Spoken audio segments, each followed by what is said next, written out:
If you're like me, there's one player type that can make you feel uncomfortable fast. The younger, aggressive player. The hoodie, the headphones, the backpack, the confidence. The guy who seems to 3-bet every other hand, continuation bet every flop, fire every scared card, and somehow always put you in a miserable spot. And if we're being honest, a lot of OMCs respond the wrong way. We tighten up, we wait for premiums, we call too much, we fold too often, and eventually we start feeling like we're just being pushed around. But here's the good news. You don't need to become a fearless maniac to compete with aggressive players. You don't need to outbluff them. You don't need to battle for ego. You just need a plan. Today we're going to talk about how beginners, recreational players, and old man coffees, just like me, can adjust against younger, more aggressive poker players without losing our minds or torching our stacks. Roll intro.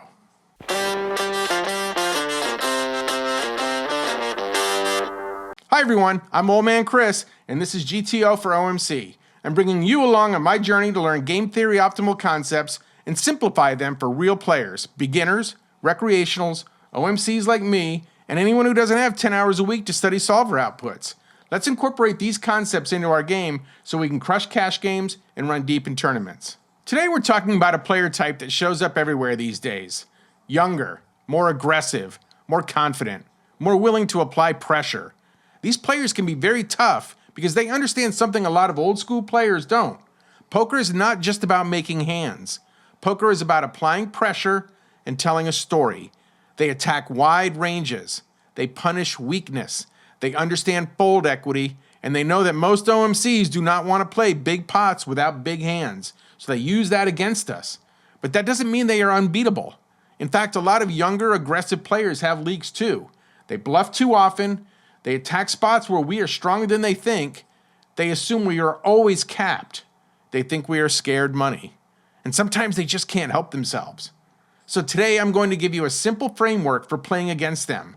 Not emotional, not ego-driven, just practical poker. So before we dig into this episode of playing against aggressive opponents, I'm going to give you a hand breakdown from a WSOP Circuit event where I had a young, aggressive player directly on my left with almost $3 million in live earnings and poker patches all over his sweatshirt. We're several levels deep into the tournament, and we're not far from the money. The villain has been bullying me all day long. I've been forced to only play my premium hands because he was constantly re-raising me. I opened the pot with a 2x raise in late position with ace-queen off, and the blinds are 3K, 6K, 6K, and he raises me to 36K. I call, and the flop comes 9 of spades, 3 of clubs, 2 of diamonds. I missed and checked to the aggressor, who puts out a 25% pot bet. Now this board isn't good for either of us, and even though his range is much wider since he has been aggressively re-raising me throughout the day, I feel like my hand is much stronger. So I re-raise all in. He goes into the tank for quite a long period of time, and I now know that I am behind, but at least I have overcards. After what seemed like 20 minutes, but was much more likely 1 minute, he calls with King 3 offsuit, bottom pair. Of course, the board bricks out, and he now has all of my chips. I'm out of the tournament, and you know why? I was impatient. I was frustrated with him. I was stupid, and I paid the price. Now, before we talk strategy, we need to understand the goal of the aggressive player. They are trying to make you uncomfortable.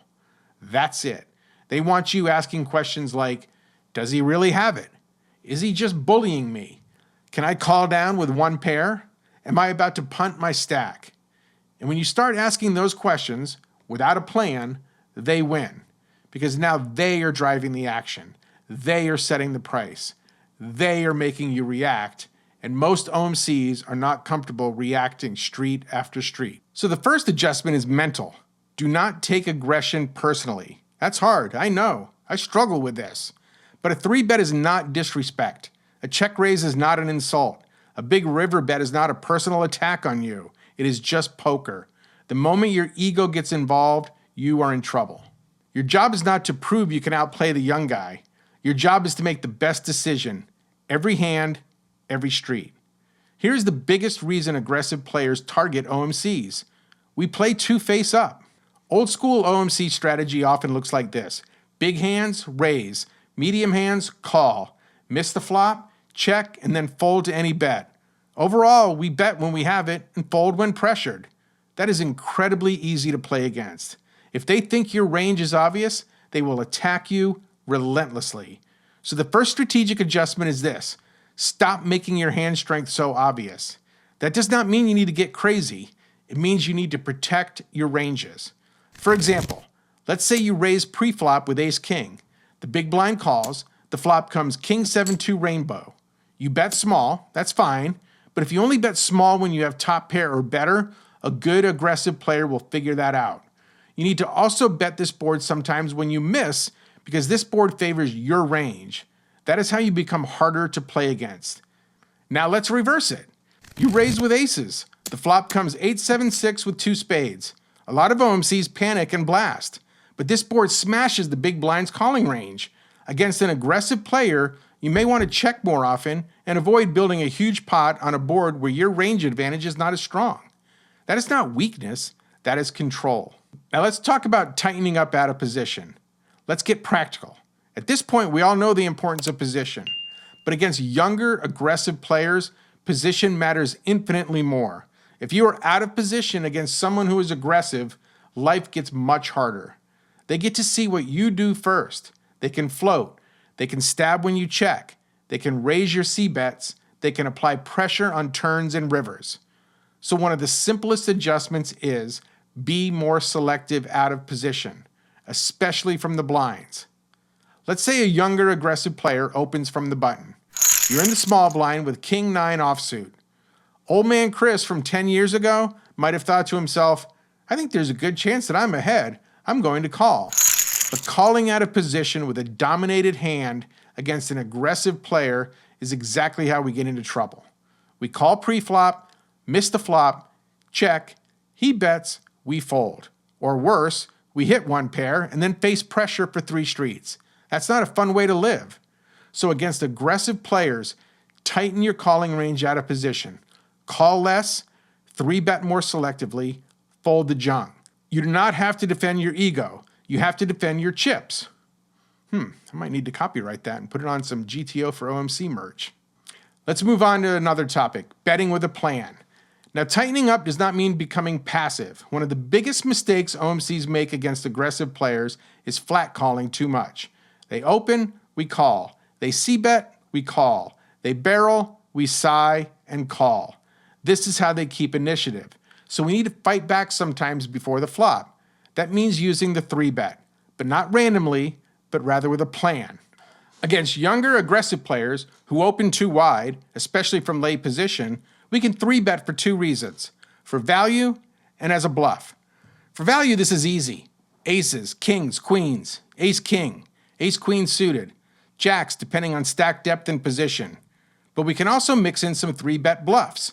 Hands like ace-5 suited, ace-4 suited, king-9 suited, queen-jack suited. Hands that have blockers, playability, and can make strong hands post-flop. Why does this work? Because aggressive players open wide. If they open wide, they cannot defend everything. Your 3-bet forces them to respond. Now you are not just reacting, you are applying pressure as well. But here's the key. Do not 3-bet bluff a player who never folds. If the young aggressive player is really a loose calling station in disguise, then do not bluff 3-bet them. Value bet them. Punish them with stronger hands. Next topic. Let's not overfold to flop c-bets. A lot of aggressive players print money because OMCs fold too much on the flop.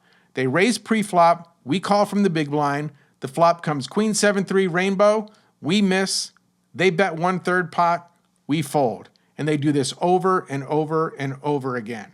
Here's the problem. When they bet small, they are betting with a lot of hands. Not just top pair, not just over pairs. They may be betting ace high, backdoor draws, total air. So if we fold every time we miss, we are giving them automatic profit. Now this does not mean call everything, but we need to continue with more than just made hands. Continue with backdoor flush draws, backdoor straight draws, overcards, bottom pair, ace high on certain boards, hands that can improve or bluff later. For what it's worth, this is still a real problem with my game. Backdoors never seem to come in for me, so I lean toward folding when I face aggression. Here's an example. You defend the big blind with jack of spades, 10 of spades. Mr. Young aggressive player raises from the button. The flop comes queen of diamonds, 7 of spades, 3 of clubs. You check. He bets small. Old school thinking says, I missed, fold.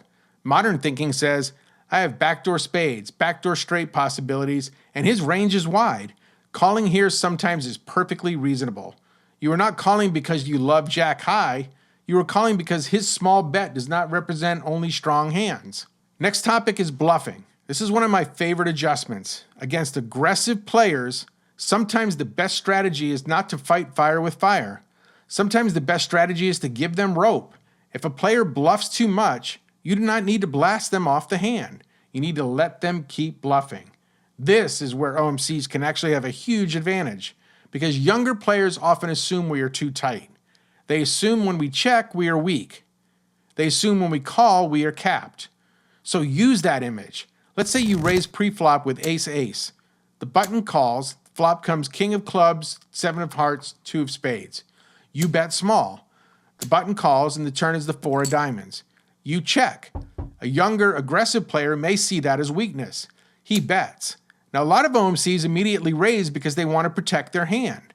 But against the right aggressive player, calling can be absolutely a viable approach. Let him keep bluffing. Let him represent the king. Let him think you have queens or jacks. Then evaluate the river.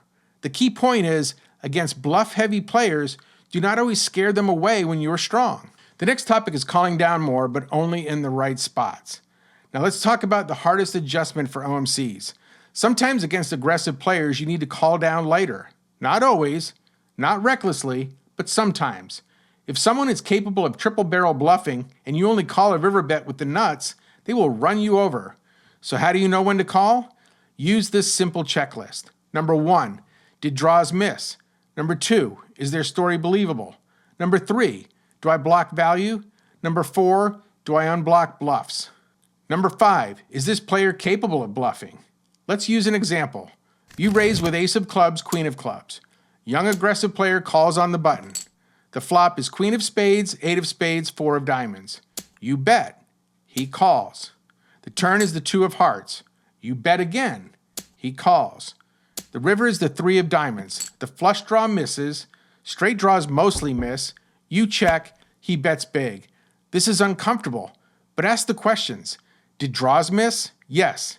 Is his story believable? Maybe, but he would likely raise some 2-parent sets earlier. Do you block value? You block queen X. Do you unblock bluffs? Yes, you do not have spades, which means it is more likely that he does. Is he capable of bluffing?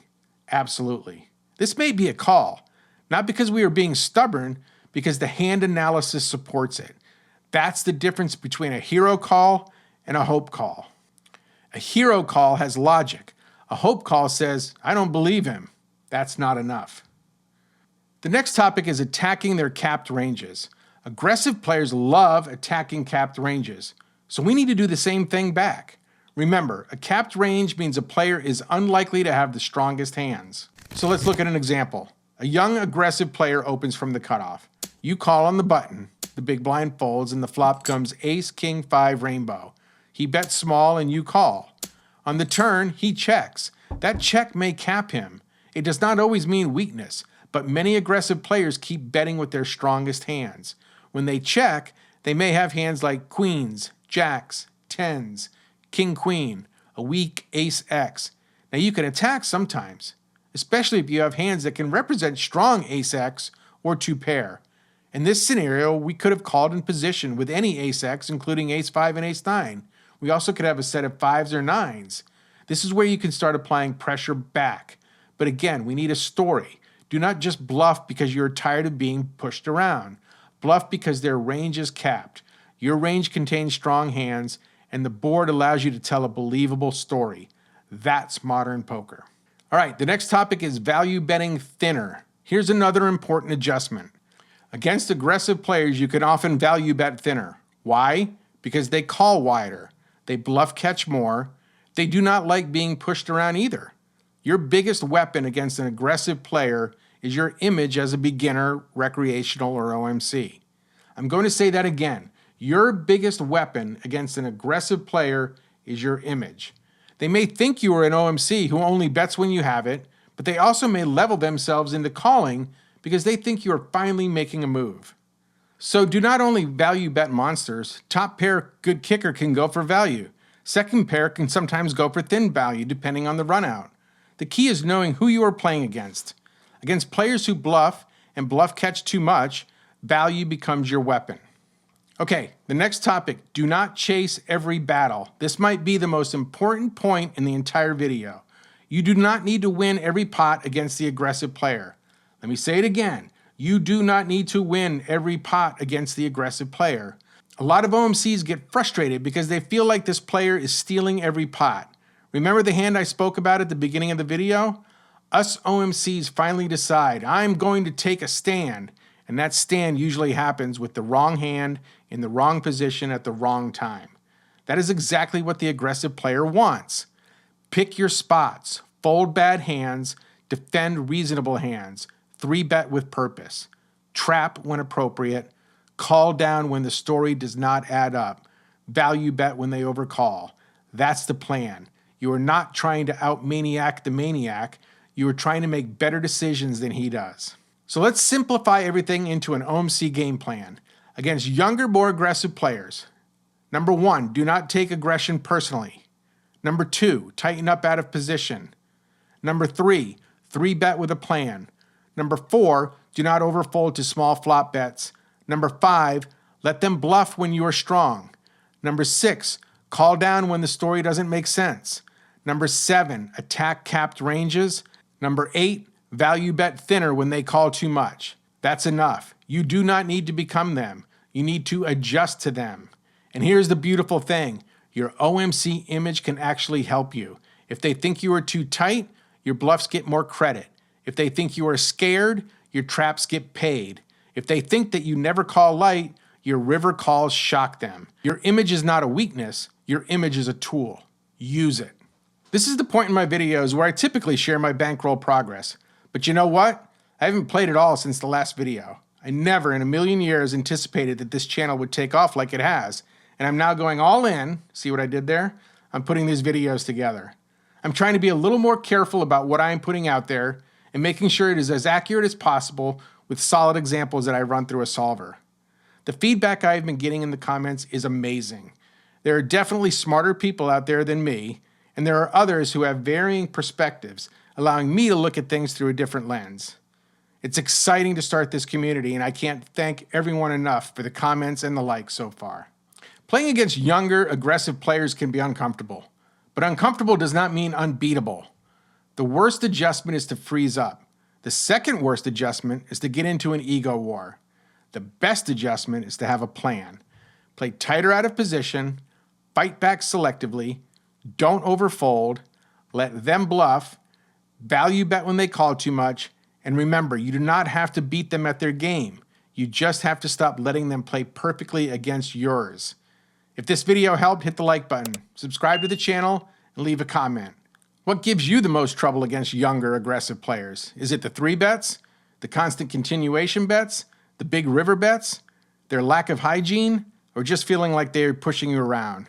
Let me know in the comments and we'll keep learning together. I'm Old Man Chris. This is GTO for OMC. And remember, you don't need to be fearless. You need to be prepared. I'll see you in the next one.